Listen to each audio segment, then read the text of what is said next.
dear students, class 7th, New Gems English Reader, chapter number 4, 3 at table. On your popular demand, here is the reference to the context and question answers of the chapter.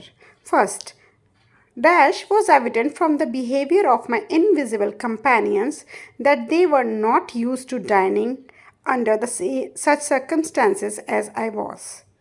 ये हमें extract chapter में से दिया गया। अब इसके बाद बताओ, क्वेश्चन है हु वर द कंपेनियंस, आखिर दोस्त कौन थे? The companions were the old man and his son. ठीक है, वही खाना खाते थे ना रात को। बी है what circumstances did the speaker refer to. आपको पता सर्कमस्टांसेस क्या होती है, कैसी सिचुएशंस, कैसा माहौल। The speaker refer to the unusual circumstances of him and his companion eating in the dark. वो उस समय उस किस्से की बात कर रहा है, उस मौजूदा लम्हे की बात कर रहा है जब वो बहुत अजीब सा माहौल है और वो और उसके कंपेनियन अंधेरे में खाना खा रहे हैं। याद आ गई ना आपको? ठीक है। सी है why was the speaker use to dining under such circumstances. जो स्पीकर है, जो ये डायलॉग बोल रहा है, वो ऐसी सिचुएशन में क्यों खाना खा रहा है? The speaker was accustom to eating in the dark because he was a sailor on the ship. उसको ऐसी आदत थी, कस्टम होना मीन्स हैबिचुअल होना, कि उसको अंधेरे में खाने की आदत थी क्योंकि वो एक सेलर रह चुका है एक शिप पर। Fine. Second, to the health of the children my boy saved. कि उन बच्चों की जान बचाने के लिए मेरे बेटे ने ये सब करा। Who said these words? ये डिस्क्रिप्शन ओल्ड मैन ने अपने गेस्ट को दिया। The old man said these words. What did the boy save the children from? किस चीज़ से बचाया था उनके बेटे ने? The boy save the children from a burning house. एक घर में आग लग गई थी, उससे उसके बेटे ने उन बच्चों को बचाया था। How did the incident affect the family? उस इंसिडेंट का, वो जो किस्सा हुआ था, उसके बेटा जो जल गया था, उसका फैमिली पे क्या इफेक्ट पड़ा? Ever since the son had been injured in burning house the family led a retired life and didn't even see a friend. जब से उनका बेटा उसमें जल गया था, उसके बाद उसकी फैमिली ने बहुत ही एक रिटायर्ड लाइफ मानी, बिल्कुल सबसे अलग होकर अकेले लाइफ बिताई, और जिसमें वो किसी दोस्त से भी नहीं मिला करते थे क्योंकि उसके बेटे की हालत ऐसी थी कि वो कोई ना उसे देखे। फाइन। क्वेश्चन आंसर्स पे आते हैं। How did the narrator got lost? Why did he go to the house despite the country man's warning? वो जो नरेटर है, जो ये कहानी बता रहा था, वो कैसे अपना रास्ता भूल गया था और मना करने पर भी वो उस जगह क्यों कहा गया, उस घर में? आंसर है the narrator got lost because he took an unfamiliar route. उसका रास्ता भटक गया था, इस वजह से वो वहाँ पहुँच गया। इट वॉज वेरी फॉगी, क्योंकि बहुत ही धुंध थी, बहुत ही कोहरा था। Although the countryman had told him to avoid the house, the narrator decided to go to the house because he was tired and cold. मना किया गया था वहाँ जाने के लिए, लेकिन वो फिर भी वहाँ पहुँच गया क्योंकि वहाँ वो बहुत थक गया था और बहुत ठंड हो रही थी। आसपास कुछ और उसको रहने का ठिकाना नहीं दे रहा था, मजबूरन उसे वहाँ जाना ही पड़ा। Fine. Question number 2, why did the narrator hesitate to enter the house? वो क्यों घबरा रहा था? हेजिटेट मीन्स घबराना, घर में घुसने के लिए। आंसर है the narrator hesitated to enter the house because there was no light shining from inside and it was also silent. एक तो बिल्कुल अंधेरा था और बिल्कुल ही गुप्त अंधेरा था और बिल्कुल ही खामोशी वहाँ छाई हुई थी। Also the country man's warning about the house made the narrator cautious. और जो उसने आसपास के लोगों से बातें सुनी थी, इसकी वजह से वो और थोड़ा सा अलर्ट और घबरा गया था। Fine. Question number 3 now, did the narrator's hosts eat dinner in the dark every day? Why did they do so that day?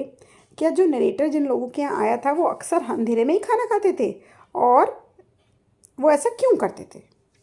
No, it was evident from their discomfort the narrator's host did not have dinner every day, have dinner in the dark every day. In fact यहाँ पे in the dark और add कर लेना, in the dark every day, because they did so that day. उस दिन उन्होंने ऐसा इसलिए किया because they did not want their sons disfigured face to shock the narrator. क्योंकि उनके यहाँ वो अजनबी नरेटर आ गया था, तो वो नहीं चाहते थे उनका बेटे का जो जला हुआ चेहरा है वो नरेटर देखकर शॉक हो जाए। फाइन।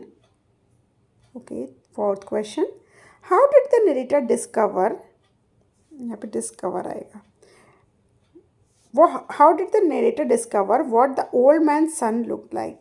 उस नरेटर ने कैसे पहचाना, कैसे ये जाना कि नरेटर का जो ओल्ड मैन का बेटा है वो कैसा लगता है। What explanation did the old man provide, और इसका एक्सप्लेनेशन ओल्ड मैन ने क्या दिया। The narrator discovered what the old man's son looked like when the screen in front of the fire accidentally fell over, कि जो fire के आगे उन्होंने एक पर्दा सा टांगा हुआ था वो गिर गया था in the flickering light of the fire, और जो आग थी उसकी चेहरे के सामने जैसे ही आई तो narrator saw the disfigured face of the son, narrator ने उसका चेहरा देख लिया, कहती ना पर्दा फाश हो गया उसका। The old man told that his son had been injured few years ago saving the children in the burning house. इसका एक्सप्लेनेशन देते हुए ओल्ड मैन ने बताया कि मेरा बेटा कुछ सालों पहले जल गया था बच्चों को बचाने के चक्कर में। फाइन। क्वेश्चन नंबर 5 है, Y did the family not have company often, अक्सर उनके घर में कोई लोग आते क्यों नहीं थे। The family had not had company often because the family led a retired life, क्योंकि वो एक रिटायर्ड लाइफ जीते थे, अलग ऐसी लाइफ सबसे अलग और जुदा वाली लाइफ जीते थे। They avoided people because the villagers were afraid of the old man son, वो अलग रहते थे, वो अब किसी को आने जाने नहीं देते थे क्योंकि जो वहाँ के लोग थे वो उनके बेटे से डरते थे, उसके बेटे का चेहरा बिगड़ गया था ना तो डरते थे। Fine. Then think an answer, why do you think the villagers believe that there was something strange in the house, were they correct in their believe, क्यों जो गांव वाले थे उनको ऐसा लगता था कि इनके घर में कुछ अलग है, क्या वो सही समझते थे। The countryman discouraged the narrator, sorry, because he and the villagers thought that there was something strange in the house। जो कंट्रीमैन थे, जो वहाँ के लोग थे, MEN आना चाहिए इसमें, डिस्करेज किया माने कि उसको मना किया नरेटर को कि because he and the villagers thought, क्योंकि उन्हें लगता था और कि दैट देयर वॉज समथिंग, कि उस घर में कुछ अजीब सा ज़रूर चल रहा है। This is how the country man discourage the narrator from going in, इसी वजह से जो कंट्री के लोग थे उन्होंने नरेटर को वहाँ जाने के लिए मना किया।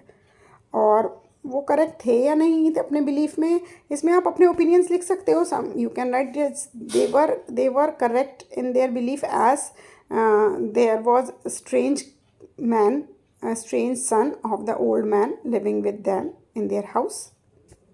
Fine.